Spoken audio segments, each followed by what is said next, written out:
एक भगवान के परम भक्त थे केशवदास। क्या नाम था? केशवदास। तो श्री केशवदास जी का ऐसा चरित्र है कि एक बार कहीं कथा में बैठे थे। वो कथा में वक्ता ने ऐसी बात कही कि जीवन में कमाई कहां लगाई जाए तो सार्थक मानी जाती है। आपने जो भी कमाया, अगर परिवार में लगाया, घर में लगाया, पत्नी बच्चे परिवार सब में, देखो थोड़ा थोड़ा तो सब जगह लगाना ही पड़ता है, लेकिन फिर भी उसकी सार्थकता कब है? हमारे द्वारा कमाया गया धन वो ऐसी कौन सी जगह लगाया जाए कि उससे सार्थक माना जाए, ठाकुर जी प्रसन्नता मानी जाए? वक्ता बोले कि अगर वो संतों की सेवा में लगा दिया जाए तो जितना अंश संत सेवा में लगता है उससे ठाकुर जी बड़े प्रसन्न होते हैं, वो सार्थक माना जाता है, वो पुण्य माना जाता है। आपकी कमाई करना भी सार्थक हो जाता है अगर संत सेवा बन रही है तो केशवदास जी ने ये बात सुनी कि भैया संत सेवा करनी चाहिए, उसमें जो धन लगता है वही सार्थक माना जाता है। अपनी पत्नी से कह दिया, देवी देखो हम जो भी कमाते हैं ना, उसका जो भी अंश ठाकुर जी कृपा करेंगे हम संत सेवा में उसको प्रस्तुत करेंगे, तुम राजी हो? पत्नी बोली हाँ हम राजी हैं। केशवदास जी की जो पत्नी थी वो बिल्कुल योग्य थी। उसने कहा आपकी जैसी इच्छा, आप कहेंगे संत सेवा होनी चाहिए तो होगी। इतना धन नहीं कमाते थे, बहुत अल्प सी धन कमाते थे कि बस दिन रात भोजन हो जाए बस, लेकिन संत सेवा का प्रण ले लिया। केशवदास जी की व्यवस्था इतनी उचित नहीं थी कि वो संत सेवा कर सकते हैं, लेकिन कथा में सुन लिया तो मन बना लिया कि अब सेवा मुझे करनी है, और पत्नी का साथ लेकर के जो भी धन कमाते थे उससे बढ़िया प्रसादी बनाते, संतों को निमंत्रण देते, घर पर संत आते प्रसाद पाते।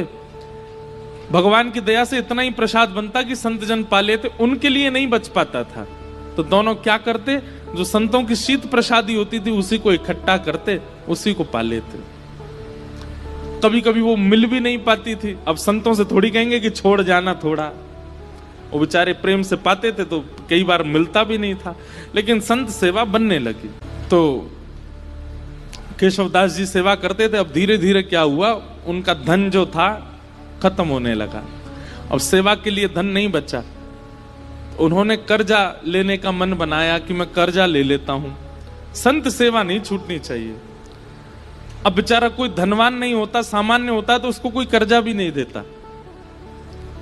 बाजार में निकल गए कर्जा लेने के लिए कि कोई हमें थोड़ी सी सेवा कर दो तो हम संत सेवा करेंगे, किसी ने भी उनको देने से मना कर दिया। लेकिन एक चतुर व्यापारी था, जब ये गए उसके पास, बोले आप जो कहेंगे हम ब्याज सहित आपको वापस कर देंगे, हमें थोड़ा सा धन दे दो, संत सेवा करनी है। तो व्यापारी ने कहा ठीक है हम दे देंगे तुमको धन, लेकिन बदले में हमको ब्याज सहित धन नहीं चाहिए, एक सेवा कर दो हमारी।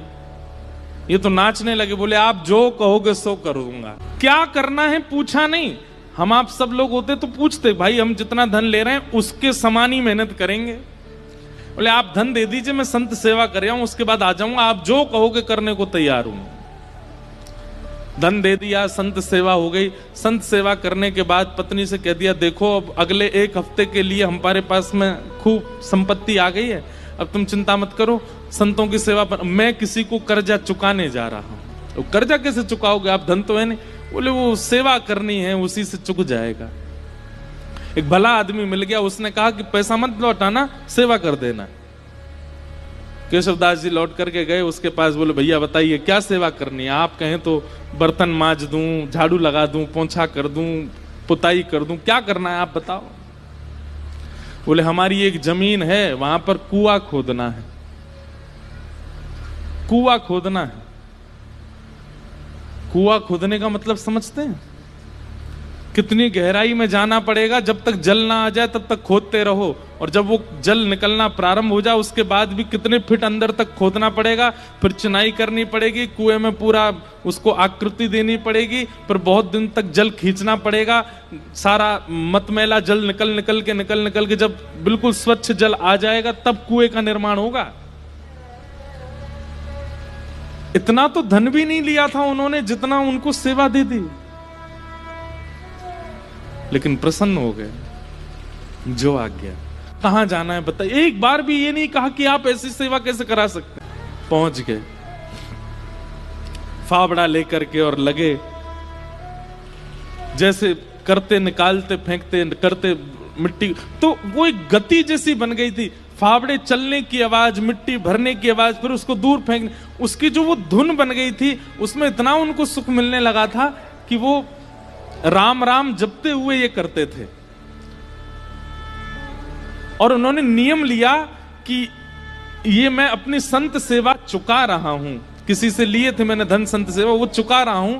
मैं नियम रखूंगा कि मैं इस पूरे क्रियाकलाप में संसारी बात नहीं करूंगा, केवल राम राम बोलूंगा।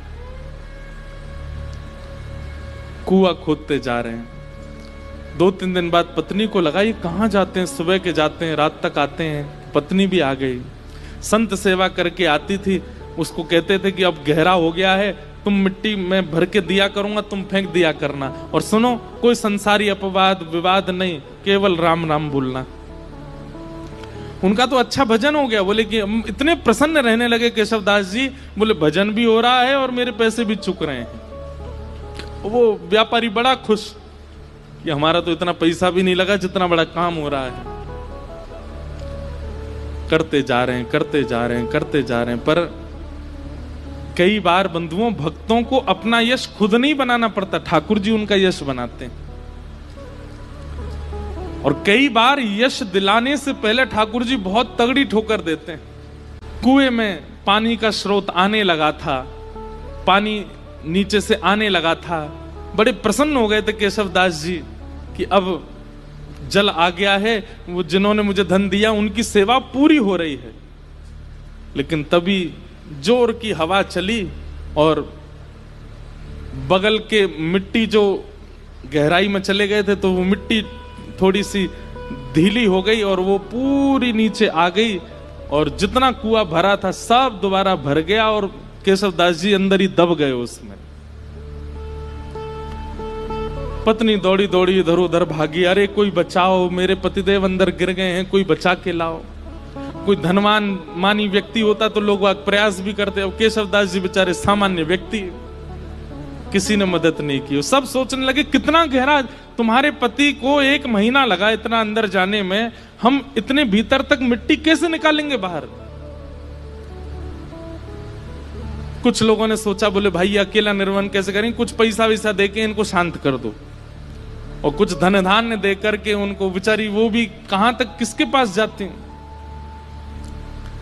लेकिन रोज ठाकुर जी से प्रार्थना करती, मेरे पति ने कभी कोई गलत क्रिया नहीं की, आपके नाम का आश्रय लिया, संत सेवा की, नाथ आप ऐसा अनहित नहीं कर सकते उनको। 1 महीना व्यतीत हो गया, मृतक घोषित हो गए केशवदास जी।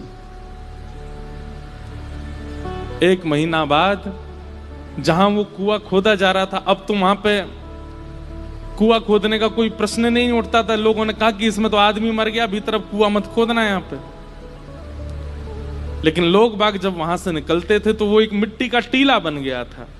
जब वहां से निकलते तो राम नाम धुनी सुनाई देती, और राम नाम धुनी केवल राम राम करती हुई सुनाई नहीं देती, साथ में झांझ, मंजीरा, करताल, सारंगी आदि आदि वाद्य भी सुनाई देते, जैसे मानो कोई उत्सव महोत्सव चल रहा हो।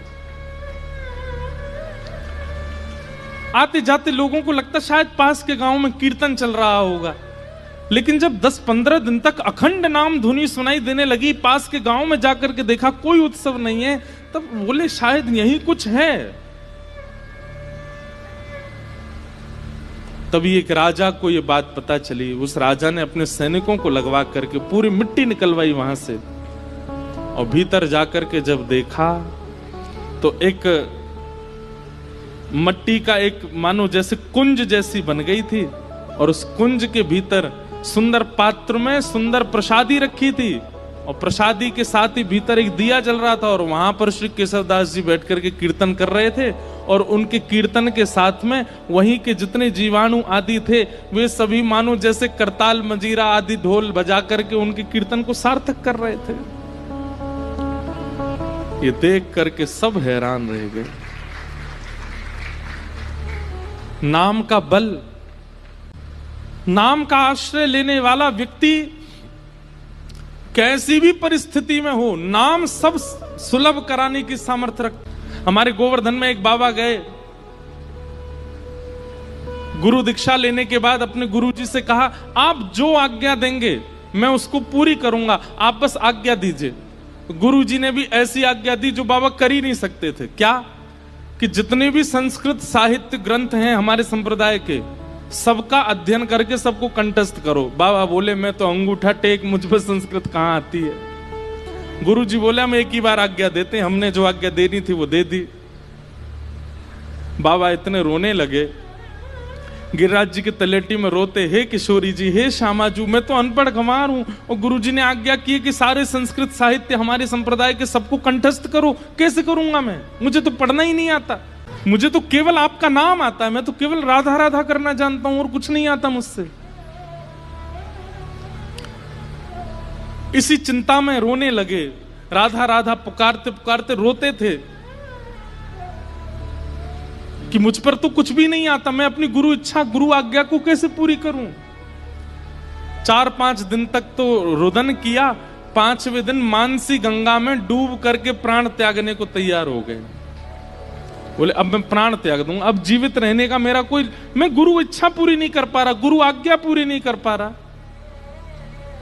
और मेरी उम्र अब 50 की हो चुकी है, अब मैं कहां से पढ़ना सीखूं, कैसे याद करूं। मानसी गंगा में जैसे ही अपने प्राण त्यागने के लिए कूद ही रहे थे, तभी किशोरी जी प्रकट हो गई। और किशोरी जी प्रकट होकर के बोली, क्यों अपने प्राण त्याग रहे हो? बोले कि हे स्वामिनी जी, मेरे गुरु ने आज्ञा की, मेरा सौभाग्य कि आपके मुझे दर्शन हो गए, पर मेरे गुरु ने मुझे आज्ञा की कि सारे संस्कृत साहित्य याद करो, कैसे करूं, मैंने तो पढ़ा लिखा ही नहीं हूं। किशोरी जी ने कहा, अपनी जीभ बाहर निकालो, और बाबा ने अपनी जीभ बाहर निकाली। श्यामाजू ने वो जीभ पकड़ करके और एक सीख से उस पर कृष्ण लिख दिया, और कृष्ण लिख करके कहा, अब जाओ,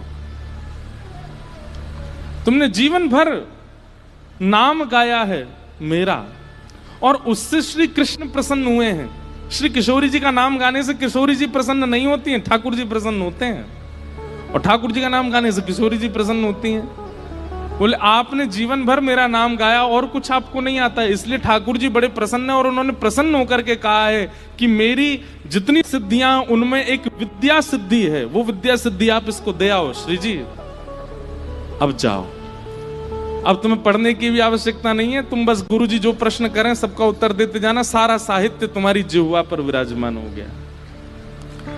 जैसे ही गए, गुरु जी ने कहा कि पढ़ाए? बोले, हाँ, 5 दिन पहले तो हमने आज्ञा दी, बड़ी जल्दी पढ़ाए। बोले, गुरु जी आप आज्ञा करें, कौन सा साहित्य, कौन सा ग्रंथ सुनाऊं? गुरु जी ने ग्रंथ का नाम बोला तो बैठ करके पूरा ग्रंथ सुना दिया। बोले, कैसे प्रकट हुआ? बोले, केवल नाम का आश्रय, श्री जी के नाम की कृपा हुई है, मैं पढ़ा लिखा नहीं हूं, श्री जी ने कृपा करके अपने नाम की कृपा से मुझे ये सब प्रदान कर दिया।